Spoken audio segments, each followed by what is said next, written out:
سیر القرآن۔ آج کا سبق سورہ بقرہ آیت نمبر 153۔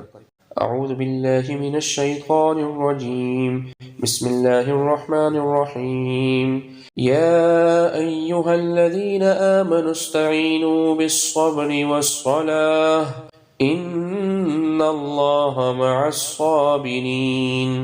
ترجمہ: اے ایمان والو، صبر اور نماز سے مدد حاصل کرو، بے شک اللہ صبر کرنے والوں کے ساتھ ہے۔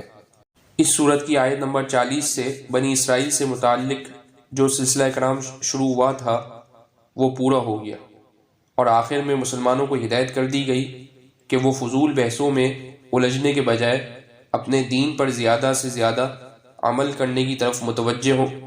چنانچہ اب مختلف اسلامی عقائد اور احکام کا بیان شروع ہو رہا ہے۔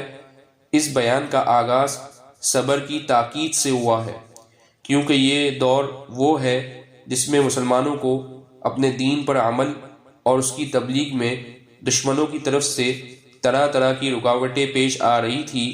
اسی زمانے میں جنگوں کا سلسلہ بھی جاری تھا اور بہت سی سختیاں برداشت کرنی پڑ رہی تھی۔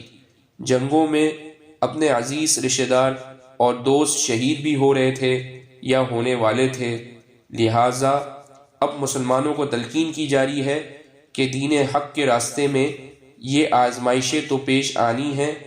ایک مومن کا کام یہ ہے کہ وہ اللہ تعالیٰ کی مشیت پر راضی رہ کر صبر کا مظاہرہ کرے۔ واضح رہے کہ صبر کا مطلب یہ نہیں کہ انسان کسی تکلیف یا صدمے پر روئے نہیں۔